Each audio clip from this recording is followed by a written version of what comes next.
И снова в эфире абхазского телевидения телепрограмма «Истоки». 8 век золотыми буквами вписан в историю Абхазии. Это был период процветания абхазского государства. Леон II, воспользовавшись своими родственными связями с хазарами, с неукротимой энергией приступил к созданию своего независимого государства.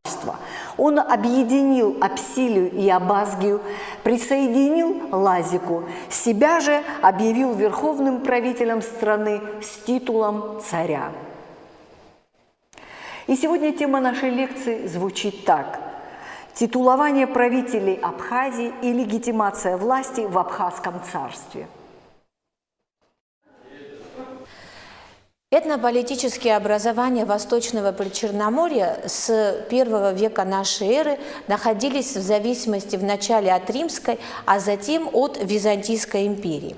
Эта зависимость, помимо прочего, выражалась и в том, что империя контролировала процесс перехода власти в этих этнополитических образованиях. То есть каждый новый правитель должен был получить подтверждение прав на осуществление власти из Константинополя.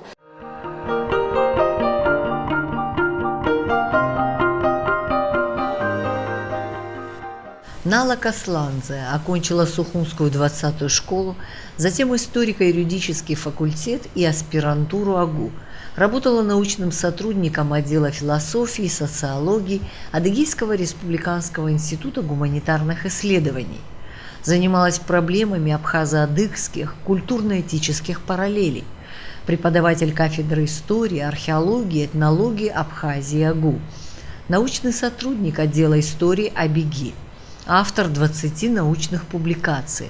Основные научные интересы – история Абхазии, раннего и высокого средневековья.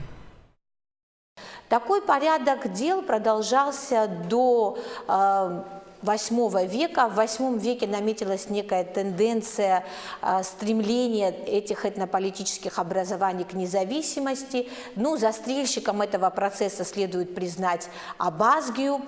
И благодаря вот такой энергичной политике правителей Абазгии образовалось вначале Абхазское княжество, а затем уже на его базе в конце VIII века Абхазское царство. Основателем его по праву считается Леон II. В анонимном сочинении XI века «Летопись Картлии» говорится о том, что Леон освободился от византийской зависимости и принял на себя имя царя абхазов. По сути, само принятие царского титула и означало обретение независимости. Это два взаимосвязанных между собой явления. То есть Леон, отказавшись от инсигний из Константинополя, от покровительства императора, заявил о себе как о независимом правителе. Ну, естественно, что Леон и не мог рассчитывать на то, что изменения, произошедшие в его статусе, будут признаваться Византией. И поэтому но при этом он не обратился и к соперникам Византии, арабам, для подтверждения своих полномочий. Вообще следует отметить, что вообще понятие корона в этот период было равнозначно понятию государства. Но Леон, конечно, и кто-то из его преемников, это уж точно, должен был задуматься о том, как легитимировать свою власть. Если до этого власть легитимировалась посредством получения из Константинополя определенных инсигний, то теперь, после провозглашения независимости, изменение статуса и полномочий верховной власти в Абхазии, и при котором источником суверенитета на ее территории становился абхазский монарх, это должно было получить некое законное обоснование. Ну и в средние века господствовала такая теория теологическая теория власти. Своими корнями представление о том, что власть – это некое какое-то такое священное понятие, а носитель верховной власти является некой сакральной личностью, эти все представления сложились еще в языческое время. Но и в рамках христианства в период раннего Средневековья был найден способ для того, чтобы преобразовать эти все представления, но уже в рамках христианской религии. Таким образом, возникает коронационный обряд, который производится именно в церкви. Путем этого обряда происходило превращение правителя в законного носителя властных полномочий.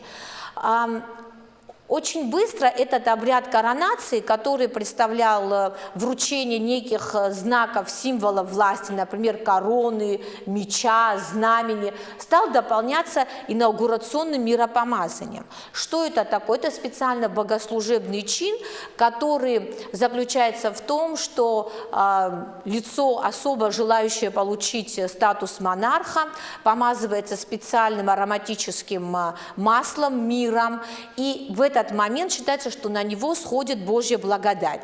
Таким образом, этот человек получает санкцию на осуществление верховной власти от Бога. То есть легитимация власти правителя теперь не нуждается больше в санкции императора, а как бы напрямую поступает к нему благодаря вот этому обряду коронации и производит его из области профанной, мирской, в область сакральную. Это обряд коронации и буквально связанный с ним обряд миропомазания, он был распространен во многих раннесредневековых государствах. И именно с помощью вот этого обряда раннесредневековые государства, в общем, нашли такой способ самоутверждения своего. Что касается Абхазии, когда вот этот коронационный обряд и обряд миропомазания был кодифицирован на территории Абхазии, конечно, таких прямых источников у нас нету, но, которые относились бы, я имею в виду источников, скажем, IX века, X века, но источники более позднего периода, например, XII века, говорят о том, что обряд коронации производился именно абхазо-багратидов, именно с участием представителей абхазской церкви. То есть это и в период всхождения на трон царицы Тамар, и в период коронации Давида Нарина. Этот обряд производится либо абхазским католикосом, либо архиепископом Кутаисским. Это при том, что присутствует и мцхетский католикос, но он никакого участия не принимает в этом обряде. В данном случае, я думаю, что это весомый аргумент в пользу того, что вот этот обряд коронации и миропомазания, он сложился еще при Леонидах и затем был перенят багратидами. Еще такой интересный момент – это эпиграфический памятник существует из церкви Святого Георгия, села Эредви. Это девятистрочная надпись, которая повествует о военной победе царя Константина III. И в частности, в этой надписи имени Константина предпосланы эпитеты «благословенный» и «святой». Значит, исследователи, которые занимаются подобными вопросами, считают, что наличие таких эпитетов является надежным маркером того, что данная особа проходила обряд миропомазания. То есть употребление таких терминов как раз на это указывает. Надпись эта относится, о которой я говорила, надпись из Эредви, относится к 914 году. Вот исходя из этого, надо полагать, что, по крайней мере, Константин III был помазан на царство. То есть уже в X веке, судя по всему, этот обряд на территории Абхазии уже существовал. Но в более позднее время появляется в летописях и термин «Божий помазанник». Это в период правления Давида Возобновителя. И, кстати, хочу сказать, что в период восшествия на престол Давида Возобновителя, как говорится в летописи, царствие малое имел убавленное только до лихи, то есть в этих условиях обряд коронации мог быть произведен только абхазской церковью, только абхазским католикосатом. Еще такой момент хочу отметить, что вот желание получить благословение в церкви на осуществление власти был мощным стимулом для образования национальной церкви.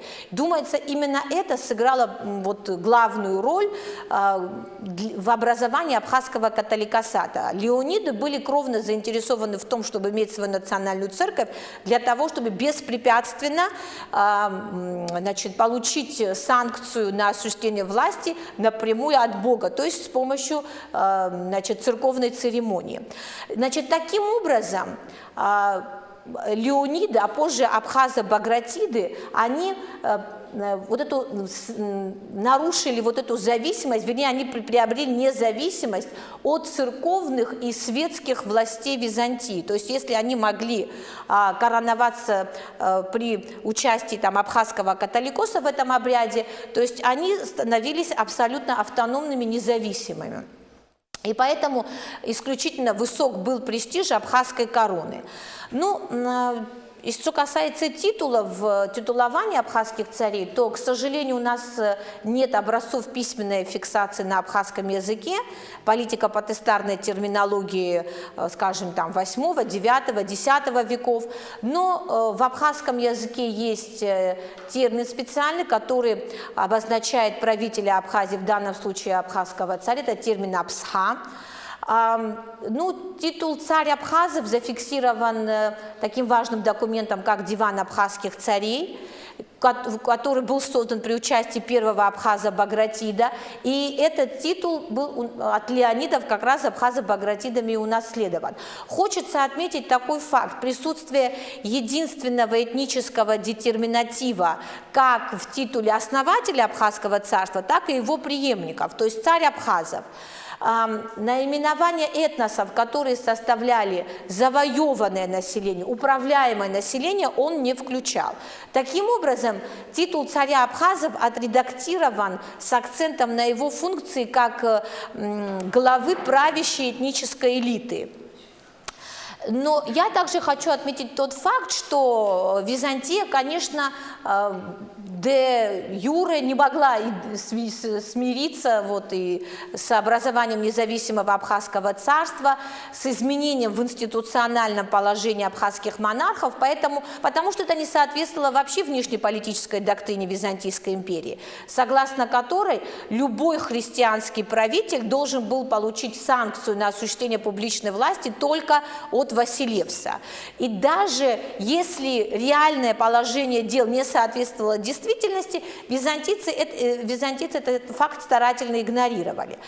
Как известно, в эпистолах Николая Мистика к абхазским царям и в сочинении Константина Багря-Народного в отношении правителей Абхазии используется титул «эксусиаст». Это титул достаточно редкий вообще в византийской табели о рангах. И в отношении этого титула нет единства у исследователей. Что это за титул? Некоторые западные авторы считают, что ношение этого титула указывает на вассальную зависимость от империи. Но американский исследователь Эдвард Лютвак придерживается другого мнения. Он говорит, что это термин для обозначения внешнего правителя, как он выражается. И вообще, по мнению этого исследователя, такое большое разнообразие византийских титулов, иерархия рангов была безнадежно запутана специально византийскими дипломатами, чтобы извлекать из этого пользу. Титул «эксусиаст» и близкие ему титулы «эксусиократ» или «эксусиарх» использовались в отношении правителя Алании, в отношении правителей халифата Фатимидов, зафиксированы они и в Маливдовулах, то есть свинцовых печатей правителей Херсонеса, то есть тут очень большое разнообразие. Но При этом хочется отметить такой факт, что, скажем, в эпистоле Николая Мистика, которая была послана Георгию II, абхазскому царю, и в котором выражалось соболезнование по поводу смерти его отца Константина III, Николай Мистик пишет: «Божье провидение уже определило, что наследником престола быть тебе, его родному сыну». То есть эта фраза как раз свидетельствует, что византийские императоры никакого отношения к акту интронизации абхазских царей не имели. Они говорят, что Божье провидение уже решило, что тебе быть наследником, а не византийский император. То есть в данном случае есть оговорка. Значит, все-таки, вот, несмотря на то, что византийцы считали абхазского монарха и Абхазию вот, членом экуменистического сообщества, вот этой идеальной семьи народа во главе с Василевсом, реальное положение дел все-таки определялось тем, насколько Византия была способна навязать это же представление самому абхазскому монарху. Так что надо также отметить и такой факт, что ни в грузинских, ни в армянских источниках, ни в данных эпиграфики правители Абхазии, цари абхазов никогда не фигурировали, особенно из династии Леонидов, я имею в виду, они не фигурируют под византийскими титулами. То есть титул царь абхазов никогда не заменялся и не дополнялся каким-либо византийским титулом, что было бы обязательно в случае зависимости абхазских царей, хоть какой-то формы зависимости от империи. Например, в отношении правителей Таукларджетского княжества в источниках используются исключительно византийские титулы, там Куропалат, Патрики и так далее. Так что, судя по всему, ношение высоких византийских титулов не соответствовало политическим традициям дома Леонидов. И введение этих византийских титулов в дополнение к титулу царь абхазов происходит уже при абхазо-багратидах. Первым, кто дополнил свой титул царь абхазов, был, ну, согласно дивану абхазских царей, Баграт II Багратиони. Когда это произошло? Это произошло в 1001 году, когда он прибыл в Таукларджетию, дабы вступить в наследование землями своего приемного отца Давида Куропалата, когда он еще не знал, что есть завещание, по которому эти земли переходят к Византии. Но он принял от византийского императора Василия II титул Куропалата, высший в доме таойских багратидов, для того, чтобы, как мне представляется, сохранить за собой хотя бы свои наследственные владения в Таукларджете и старшинство среди таойских багратидов. То есть тут такой факт следует отметить.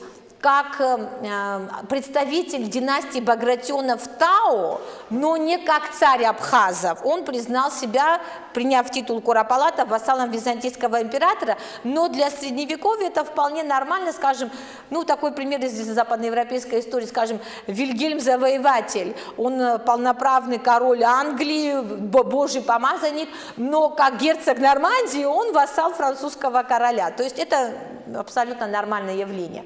То есть, а вот уже преемник Баграта II Георгий, это был горячий приверженец независимости, он воевал с Византией, он не принял византийского титула, а уже внук в силу каких-то политических обстоятельств вынужден был продолжить вот эту традицию Багратионов Тау и принять этот титул. Я имею в виду византийский титул Куропалата, потом Навелиссимуса.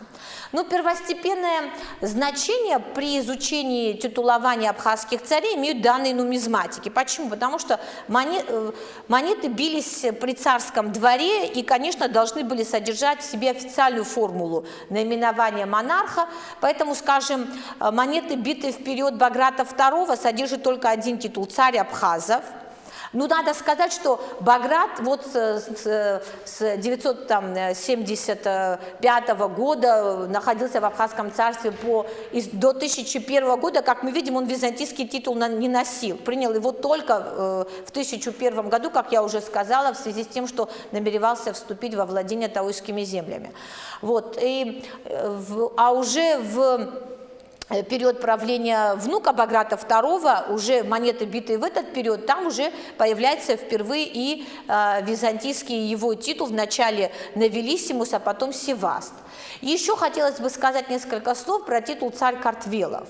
Вот существует такое мнение, что с приходом к власти в Абхазском царстве династии Абхазо-Багратидов оно преобразовалось в царство Абхазов-Картвелов. Но на самом деле титул «Царь Картвелов» вовсе не был уж таким престижным. И первые Абхазо-Багратиды его старательно, я бы так сказала, игнорировали. Почему? Во-первых, этот титул был принят от Дарнасе Багратиони по данным грузинских источниках в 888 году, по данным армянских в 898 году, то есть 11 годами спустя. Но самое главное, от кого был принят этот титул? Корона и титул были приняты им от армянского царя Сымбата I. То есть Иованес Драсханакерский, армянский католикос, который являлся современником и участником всех этих событий, что интересно, он говорит о том, что Адарнасе принял корону, которая обеспечивалась вот титулом «Царь Картвелов» из рук Сымбата, армянского царя. Таким образом, принимая эту корону от армянского царя, он считал себя, значит, его вассалом.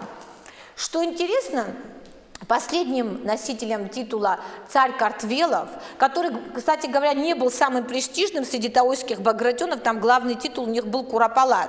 Не зря даже Константин Багрянародный называет жителей Таукларджетии люди Куропалата, то есть ивиры – это люди Куропалата. Вот. И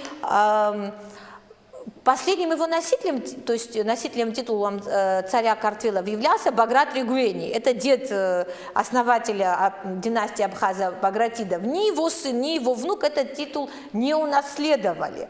Так что этот титул не являлся столь престижным и не был введен в титулование первых Абхазо-Багратидов. Поэтому вот все-таки титул царь Абхазов был самым престижным. Корона и вообще царский статус Абхазо-Багратидов, он обеспечивался именно абхазской короной. Поэтому он всегда присутствует в начальной части титула и на протяжении достаточно длительного времени, то есть он продолжает существовать и в XII веке, и в XIII веке, потому что, еще раз говорю, что короной, которой короновались Абхазо-Багратиды, эта корона была царя Абхазов. И поэтому и титул, и корона между собой были, естественно, соединены, и поэтому нет никаких оснований говорить о том, что Абхазское царство там, в XI веке или в XII веке было преобразовано в царство Абхазов-Картвелов. Продолжало существовать под названием Абхазского царства, что как раз нам и дает свидетельство тому титулованию.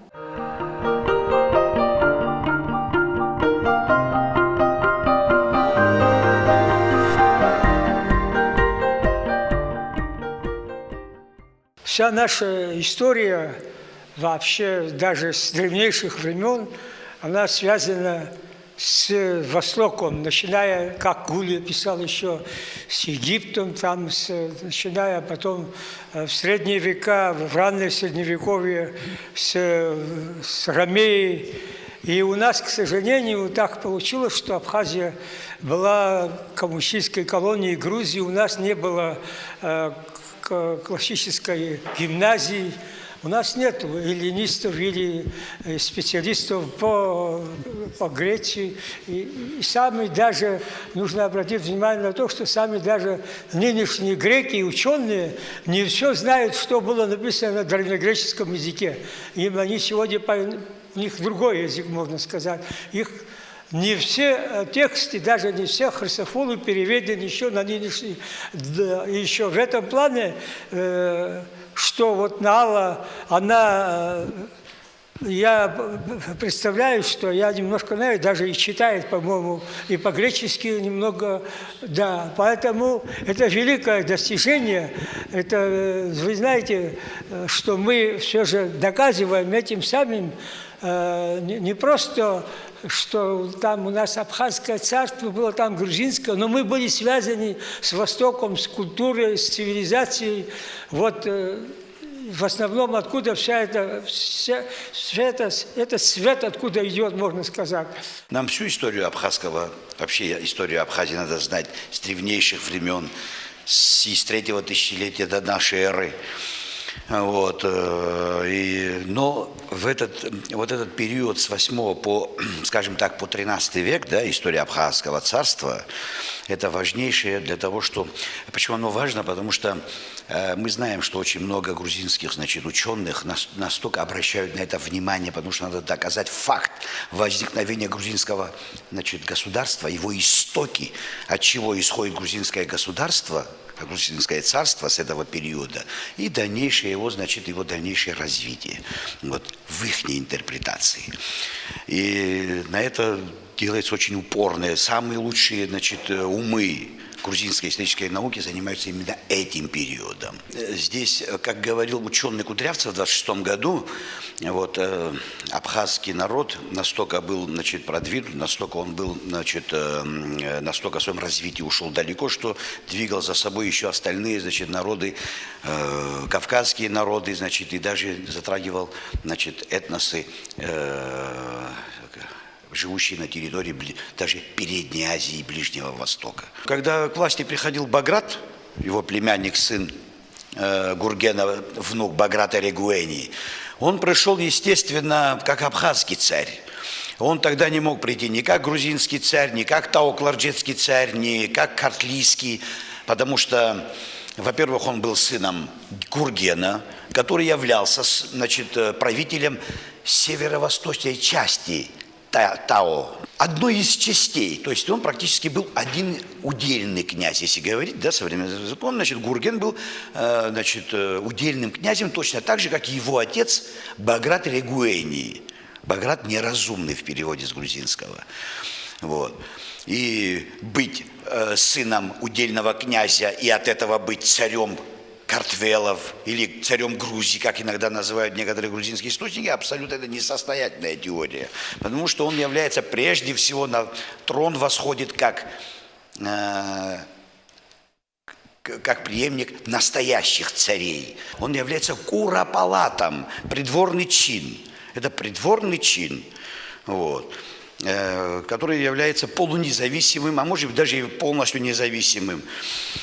Но когда он приходит в 1001 году, он приходит на это, он пользуется моментом для того, чтобы бескровно решить, как, не объединить, а присоединить к Абхазскому царству Тайки-Кларджик. И от этого было еще легче, значит, уже претендовать на Картли без Тбилиса. Вот. Но с захватом Уплисцихи практически вся Картли находится, значит, под властью, значит, абхазских царей. И он, являясь, значит, сыном абхазского, значит, племянником абхазского царя, но являясь сыном Гуарандухт, который в Картли Сховреба говорит, он является сыном царицы Картли.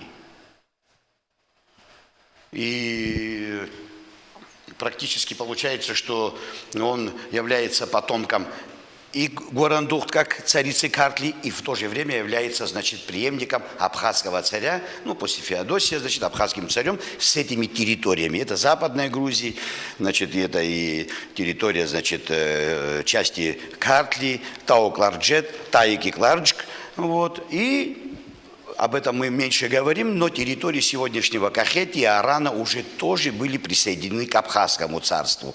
Вы знаете, что дед Баграта Георгий Абхазский, Георгий II Абхазский, вел очень сильную, мощную борьбу за территории, нынешние, значит, территории Западного Азербайджана, Северной Армении, особенно Западного Азербайджана. Если вы помните, он борьбу вел, значит, с абхазскими эриставами, говоря грузинским, значит, терминологией, то есть чиновниками, которые были назначены абхазскими царями не наследственно, а как чиновники, как государственные чиновники. За это партикуляристские такие тенденции в абхазском царстве были меньше, чем в армянских княжествах и государственных образованиях.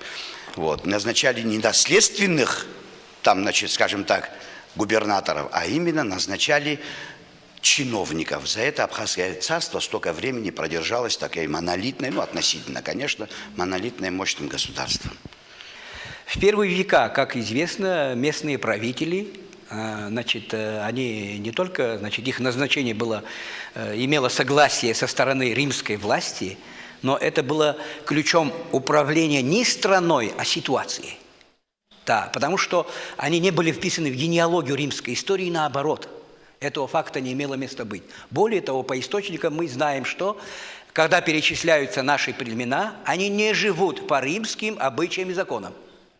Более того, говорится, что право владения землей, они этим располагаются. То есть право владения своей территорией. То есть в связи с наступлением алан, готов, других племен, сложение таких ситуаций опасных, региональных, то есть эти отношения в основном затрагивали крупные вопросы региональных отношений.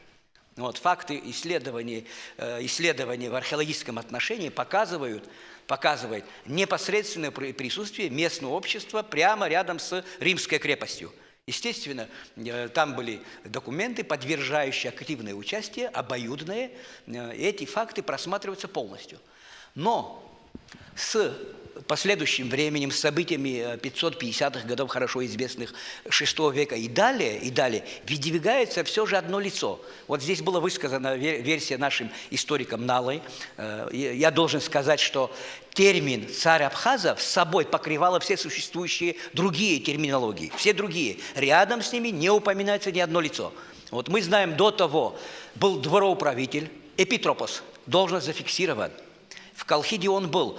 Даже была должность тот, кто над страной, эпи, тоже был. И в других средневековых источниках упоминаются другие лица. Но царь Абхазов в данном случае именно собой этот термин покрывает все существующие. Это говорит в пользу высказанной научной гипотезы, которую я считаю фундированной. Во всяком случае, противоречий к нему нет. Есть моменты, когда, значит, в источниках упоминается лицо, второе после царя. Он был до того, второго после царя. Значит, Страбон упоминает царей, тиранов и скептуха. Это не повторяется позже. То есть, опять же, выдвигается одно лицо первое, главнейшее лицо. В дальнейшем мы видим, согласно письменных источников, начальника Абхаза Бера, одни считают его царем Абхаза. Но по моим данным, он царем Абхаза не может быть. Он может быть только представителем абхазского царя, он все же был. Но это упоминание только доказывает, не отменяет, что, будучи такая должность, в каких-то ситуациях, в каких-то региональных, передовых позициях он мог быть отправлен, но фактически и правил всеми, и воплощал страну, первейшее лицо, то, которое было, теперь полностью ставший царем, и этот термин покрывает собой.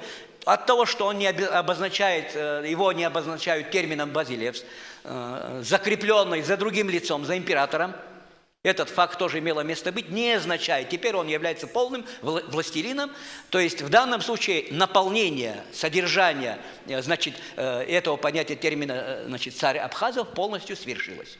В Средневековье царскую власть могут загонить либо лишь византийский император, византийская духовная власть, либо арабский халифат. Но, как мы знаем, первый правитель Абхазского царства по летописи Картли был Леон II. По источнику там не говорится о том, что его кто-либо узаконивал, либо его не узаконил ни византийский патриарх, ни византийский император, ни правитель арабского халифата.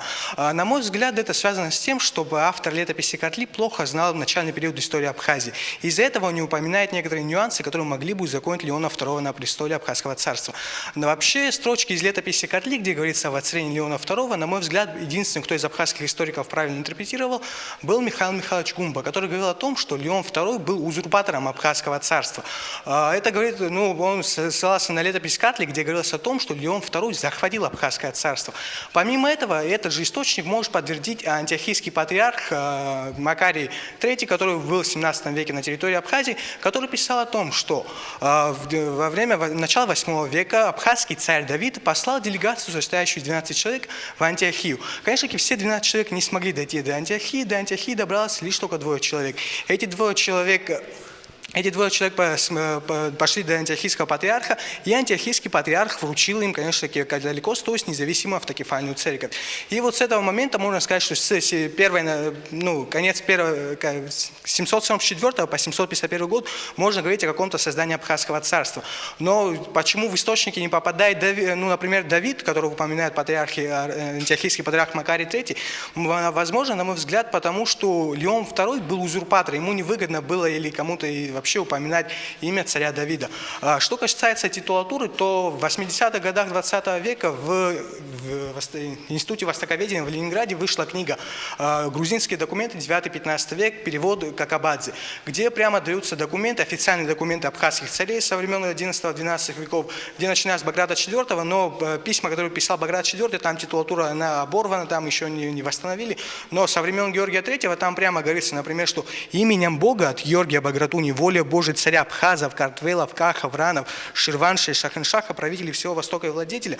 Именно я считаю, это титулатура абхазских царей. Данная лекция, которая была в рамках этой аудитории прочитана, она уникальная, потому что автор, по сути, приводит важные доводы, важные аргументы, которые неопровержимы, с моей точки зрения, грузинскими учеными.